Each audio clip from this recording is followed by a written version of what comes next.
So, kumusta mga kanoysi? Welcome back sa ating YouTube channel, Filipinoysi. So, ngayong araw, another update naman tayo. Patungkol naman ito kay Mayor Alice Go. Ano? So, ito yung mga nangyayari ngayon sa Senate hearing. So, yun, ang bidyong ito ay binuod ni Alchiri Vlog. So, yun, meron ito pamagat na Sen. Loren binulatlat si Alice Go. Huli na, go whopping at mga tumulong sa kanya. So, bago natin simulan, Alchiri Vlog, support nyo yan. Also, credits na rin sa Senate of the Philippines. Tapos, syempre, kung trip nyo ng mga ganitong reaction video, may kasama kayo mo noon. Huwag nyo na rin kalimutang supportahan yung YouTube channel natin, Filipinoysi. So, mga kanoysi, hindi na natin ito patatagalin pa. Simulan na natin, baka agawin pa ng China. Again, ang pamagat ng video ito, Senator Loren binulatlat si Alice Guo. Huli na guwaping at mga tumulong sa kanya. Diyos ko, day. So, again, Alchiri Vlog, Senate of the Philippines, Filipinoysi. So, like, comment, share, subscribe. Start. Birth certificate. Pag sinabi mo yon, we can protect you. Pag sinabi mo yung totoo, paano ka naging Pilipino? Ulit lang ha. Sino rin nag-issue ng kanyang Philippine birth certificate? Pag sinabi mo yon, we can protect you. Pag sinabi mo yung totoo, paano ka naging Pilipino, paano ka nagkaroon ng passport, then you're answering us properly, we can perhaps protect you. But if you keep on lying to us, you will sink in a web of lies. Hindi ka namin mapaprotektahan sa mga sindikatong naghahabol sa iyo. Actually, nagulat nga din ako kasi akala ko sobrang good news niya na napabalik si Mayor Alice Go dyan para kumanta na. Pero nagtitigas-tigasan pa rin. Alam nyo ba, ginamit niya naman yung magical word niya na wala akong maalala. Hypes na yan. I suggest to answer that. How did she get her Philippine birth certificate from the PSA or the satellite office, and how she acquired her Philippine passport from the DFA? We have to find out the syndicates in the government agenado na nirerespeto ng mga resource persons ang powers at ang rulings ng Senado. In the same way, we give equal respect to the co-equal branches of government. Before the chair asks the COMSEC to administer the oath to our resource persons, muna ititini sa Senado. Thank you. I serve notice, Madam Chair. I have with me bags of jurisprudence to back up my claim. Thank you very much, Madam Majority Leader. Kompleto lahat ng senadora. Nandyan si Bato, nandyan si Tulfo. Grabe.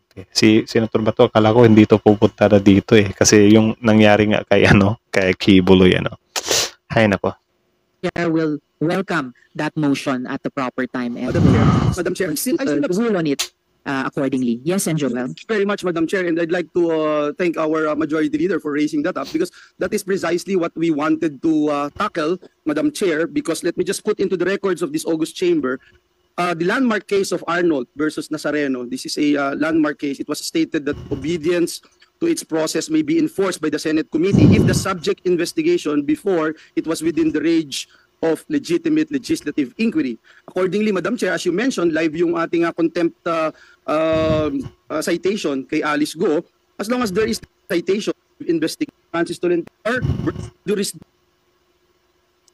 Naintindihan niyo po Sa yun, Facebook pala siya nanonood.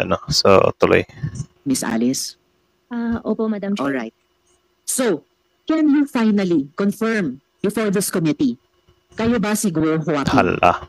At bago niyo po i-invoke yung Right against self-incrimination, hindi naman kayo yung nag-file ng inyong late registration of live birth, diba? So, you are not incriminating yourself. So, are you Guo Huaping? Madam Chair, may mga kaso na po na final po sa akin po sa court, kaya hindi ko po siya masagot po sa inyo ngayon. Bakit hindi masagot, Min? Napakasimple lang naman ang tanong. Ano ba yan? May tinatanong ba yan kung sino yung mga big bosses mo? Sino yung mga nagbabanta sa'yo? Ang tanong lang naman sa'yo, ikaw ba si Guwaping Diba? Alam mo naman sa sarili mo yan. Kaya hindi mo masagot yan ngayon dahil alams na. Diba? Mahirap nang lumusot, diba? I don't think yung tanong ko ay may kinalaman sa kaso sa inyo, lalo na may prueba nang na-establish ang NBI at yung isa pang ahensya, kinukumpara yung fingerprints ni Guo Huaping at fingerprints nyo bilang Alice Go, at parehong sinabi nilang magkaparehong taong ito. So, for your own sake at para sa kabatiran ng aming komite, just one last time on this very simple fundamental question. Tama. Ikaw ba si Guo Huaping? Madam Chair, hindi ko po kino-confirm at may kaso Ba't hindi kinukonfirm? Ang tigas din pala talaga ng mukha nito, ano? Huwag niyong bigyan ng kasunduan yan, ha? Ikulong niyo yan ng habang buhay, tigas-tigasan eh. na po sa akin sinampa. Sasagutin ko po sa korte po. Madam Chair, may I, Yes, Sen. Joel, one related question. Madam Chair, may I invoke, I am not going to invoke or raise a point of order, but may I invoke Section 19 of our Senate rules, which states the privilege against may offer to answer any question in an executive session. So I would just like to invoke that, Madam Chair, because the chairperson already stated that it will not in any way incriminate her, Madam Chair. Just to put that on record. Salamat, Sen. Joel. Exactly. So, inulit, no? Yung sinabi ko na sa inyo kanina. Tama. Di naman kayo mai-incriminate, simpleng tanong kung sino ka. And additionally, unless hihingi pa tayo ng Napansin ko rin napakamagalang ni Senador Risa, no? Kapag kami nagsasalita na parang gusto niya ding iparating yung punto na ganyan. Oh, thank you, Senator Joel. Parang may pagganon-ganon siya. Pansinin niyo. executive session, no? Lilipat pa kami kasama nyo sa ibang kwarto para lang masagot nyo sino ba kayo talaga or palalabasin ng chair lahat ng mga taong ito para lang mag-executive session. And before I proceed, I just like to recognize the presence of Sen. Loren. Salamat, Sen. Loren, for your Good morning, Madam participation Chair. today. Good morning po. Miss Alice, gusto kong ipaalala sa'yo na ayon mismo sa Korte Suprema, in the case of Office of the Court Administrator versus you, quote, the right to self-incrimination does not prohibit legitimate inquiry in non-criminal matters. So yung tanong na, sino ka ba? Tama. Ikaw ba si Guo Huaping? Hindi yan Tama. Di naman criminal matters na. Ano bang problema mo, Alice Go? criminal matter. Hindi yan bag. Well, napatunayan na po namin na hindi kayo si Alice Guo. Hala. Kayo ay totoong si Guo Huaping. Hala. Hindi lang ang komite ang umabot sa ganyang conclusion, ang NBI mismo at ang isa pang ahensya. If you insist not to answer kung kayo si Guo Huaping, i-rephrase ko yung tanong ko. Ang tatay mo ay si Guo Jianzhong at ang nanay mo ay si Lin Wenyi. Tama ba? Nako. Ang tatay ko po si Go Jianzhong po, Madam Chair. At, At ang Alin yun? nanay si Lin Wenyi. nako, Miss Alice, binabaliktad nyo na yung sinabi nyo sa Hala. isang... Ang nanay mo ay si Lin Wenyi. Tama ba? Ang tatay ko po si Go Jianzhong po, Madam Chair. At, At ang Alin yun? nanay si Lin Wenyi. nako, Miss Alice, binabaliktad nyo na Umamin na. Nanay niya si Lin Winyi. Lagot ka ngayon. Peke ka talaga. Puro Chinese yung magulang mo eh. yung sinabi nyo sa isang previous hearing, no? Yung bank document na to, nililista ninyo, kasi bank document mo ito, nilista mo dito bilang nanay mo, si Lin Wenyi. So, baliktad na, pinasinungalingan mo yung sinubmit Dati. mong bank document noon sa sinabi mo ngayon na hindi mo nanay si Lin Wenyi. You were born in China, not in Actually, hindi na ito gano'n nakakagulat sa atin. Ang sa atin na lang dito is yung aminin niya. No? Kasi syempre, matagal nang nilatag yan ng mga senador yung mga facts na nakukuha nila. Kasi syempre, sila Senador Risa Hontiveros, hindi naman nila ilalatag yung mga info na yan kung hindi sila sure, di ba? Tarlac. Tama po ba? Ang alam ko po, I was born in Tarlac po, Madam Chair. Ang childhood Naloko mo, na naman, no? mula sabihin natin 0 to 12 years old, ay sa China, tama? Kaya wala kang maalala, wala kang makwento sa amin ni isang Gobyerno na nagbigay ng mga birth certificate at inamin na nila ng PSA sa mga dayuhan at kasama siya doon. So, umpisa pa lang, ini-insist niya, pinagpipilitan niyang napanganak sa Tarlac. Wala na pong maniniwala yan, alam na po natin yan. So, I'm just Tama. Sino pong maniniwala dun? Pure Chinese nga yung mga magulang mo eh. Alam nyo guys, umamin na nga siya na yung nanay niya si Win Yilin pero sinusundot niya pa rin yung panluloko niya na hindi siya si Go Huaping. Hindi niya sinagot yun. Sinusundot niya pa rin yung mga kalokohan niya or yung mga pagsisinungaling niya. 'Di ba? Na sa Bamban daw siya ipinanganak. Grabe, lakas ng trip. that on record. How can we extract the truth if the first question, wala pang ang question, ay nagsisinungaling na? Tama. Salamat, Sen. Loren. So, thank you. At nakahanda na nga at lalong tumitiba yung ihahaing motion ni na Majority Leader at Sen. Joel Madam at the Chair. proper time. Madam Chair. Yes, Sen. Rafi, for one related question. Noong May 22 this year, hinamon ko si Alice Goo kung willing siya mag-undergo ng lie detector test.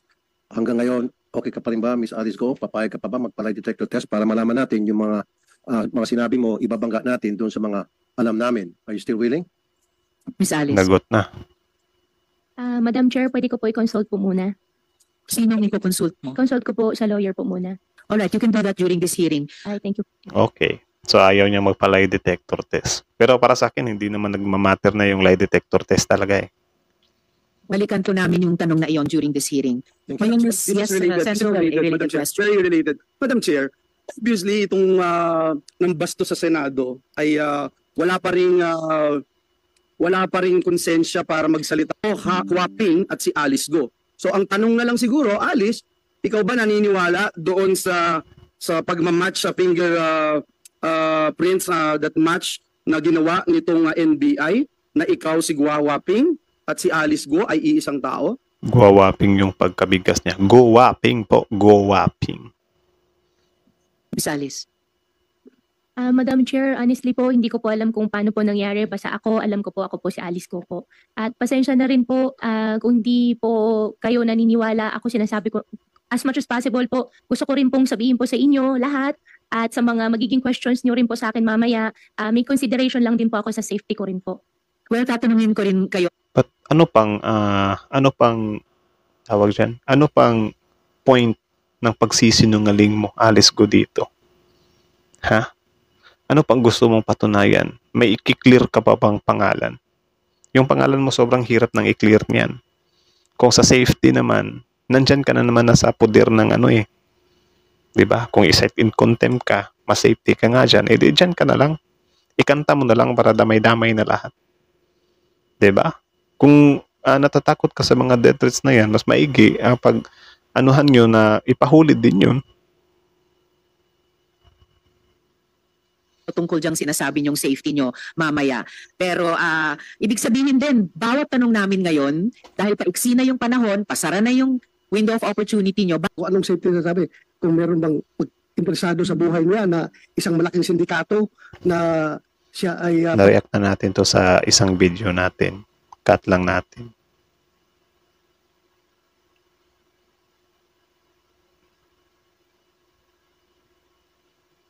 Po ako, Madam Chair. Madam Chair, yes, and Lauren, for thank you. one related question. Since yung sinabi po nyo, kung meron siyang passport na Philippine passport, sinabi niya meron siya. Tapatin lang tayo. Sino ang nagbigay ng Philippine passport? Ayun. Sino rin nag-issue ng kanyang Philippine birth certificate?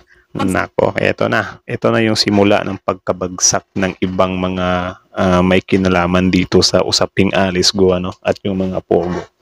Unti-unti mauubos talaga kayo ngayon. Ang sa atin lang talaga dito, galingan ng mga senador na pag-interrogate dito kay Alice Go. Sinabi mo yon, we can protect you.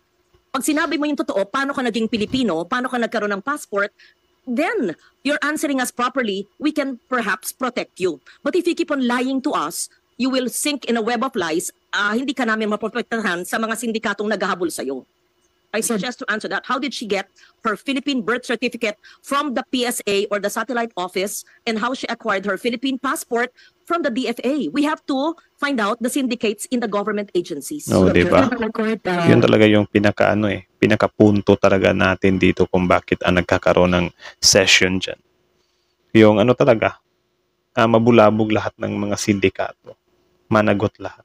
Ewan ko talaga si Alice Go kasi parang ewan ko, hindi ko maintindihan yung mindset niya, men. Nakakainis eh. Siguro kung tayo yung nag-i-interview dyan, baka nabatunan natin ng tubig eh.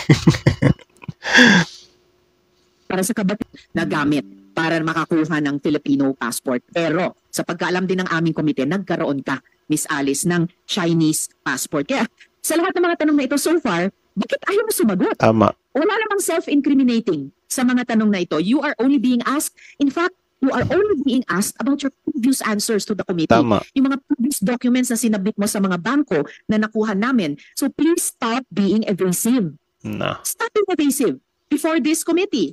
I-flash, flash namin ulit yung dactyloscopy report ng NBI, no? Result of examination after a thorough examination and analysis, fingerprints of Guo Huaping, Ilin, and fingerprints of Guo, Alice Ilial were found identical. Opinion. Nasusukot na kasi siya, men eh. So, ewan ko kung sobrang taas pa ng tiwala niya sa mga abogado niya na mailulusot pa siya, kahit na sobrang malabo naman na. Ito, in view of the foregoing, fingerprints of Guo Huaping, Ilin, and fingerprints of Guo, Alice Ilial were affixed by one and the same person. Isang tao lamang. Yung unang-unang tanong ko sa inyo, pero nagsinungaling pa rin kayo. Now, once and for all, Alice Guo, Elias Guo Huaping, I am giving you the opportunity to explain why you should not be cited in contempt for lying before this committee and for providing untruth. Quick discussion sa ating mga senador. Yun. Kung maaari po. We are suspended for, Mabilis lang to sana, Madam Chair. please, Sen. Rafi, and then Okay, please, dito we sa need to take a sinabi ni 1-minute Lore. suspension. Yes, Sen. Rafi. Malala ko yung sa previous hearings ng committee ninyo, nabanggit yung pangalan John Patrick Samson na supposed to be fixer na tumulong para ma-facilitate yung pagkakuha ng late registration, birth certificate hanggang passport ni Ms. Alice Goo. Bakit hindi po natin siya inimbitahan? Salamat, Sen. Rafi. Actually, iimbitahin natin yung si John Samson sa susunod na pagdinig. Bahagi po siya ng tanong ko mamaya-maya sa ibang resource person natin. So, let us Akala ko nga ihaharap na sila ni Sheila Go at doon kay Cassandra Ong eh. Ay hindi, sa pala yun, sa tawag dyan, si Cassandra Ong. Sa Porac pala yun. Porac ba? Correct me if I'm wrong. Last na po. Yes, please. Last na and Last na. before we suspend. Yung last hearing, merong sinulat si Sheila Go sa papel na sabi niya secretary, hindi naman yun sa executive session. So pwede bang may divulge kung sino yung dalawang pangalan na sinulat na hindi nabanggit sa hearing ng mga senador? Mamaya po ay i-divulge din yung dalawang pangalang iyon, pero meron na po Yun.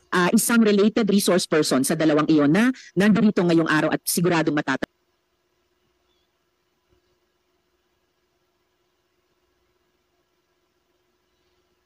So ayun, malinaw pa sa klaro. Ang gulo-gulo. Ang gulo-gulo talaga ni Alice Go. Up until now ay tayo ay ginaga. Go. Diba? Wala pa rin talagang pagbabago. Nakakadismaya. Kasi akala natin kasagutan na. Pero syempre, yun nga, natatakot lang daw siya. Ewan ko kung natatakot ba talaga. Diba? Ang hirap namang paniwalaan kung natatakot ka talaga or yung safety mo nandyan na nga eh. Kailangan mo na lang talaga magtiwala sa alagad ng bata sa Senado. Diba? Kasi hindi ka naman pababayaan ng mga yan eh. Kung kailangan escortan ka. Baka sa pagtagal mo na magsabi ng katotohanan, baka wag naman sana, dyan ka pa madali. Diba? Masasayang lang. So sana sa mga ganito kasi, kung nabigyan na kayo ng pagkakataon na mag-explain or ewan ko kung linisin yung pangalan kasi si Mayor Alice Go sobrang tagilid na siya. Pero I think kahit na ma-reduce man lang yung sentence niya, 'di ba? Hindi talaga yung totally talaga na aabot ng 1,000 taon yung pagkakapiit niya. Ay nako. Kaka-stress. Grabe talaga.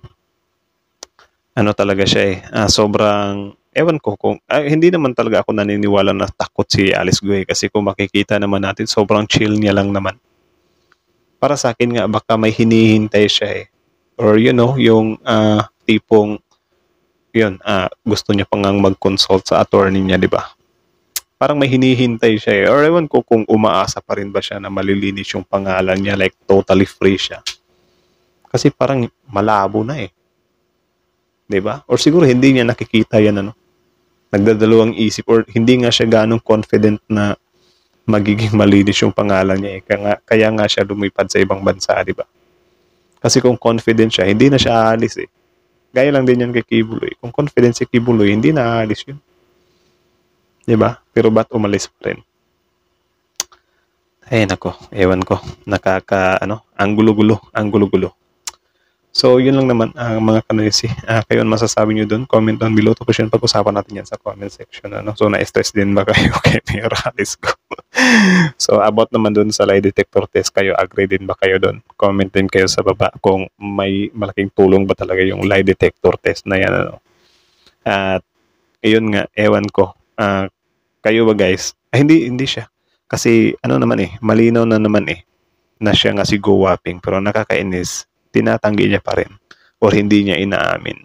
Though sinabi naman ng mga senador natin, di ba, na it will not incriminate you, di ba? Ay, nako. Nakakainis. Baka mamaya or sa mga ilang session, bigla na mga magkasakit yan, ha? Kapag ganyan, wag nang basta-basta magpa-auto. Baka magulat tayo, nandun na sa China yan eh. So, yun lang naman. Again, Filipino IC, Senate of the Philippines, Algeria Vlog. Then, like, comment, share, subscribe. Filipino IC is out.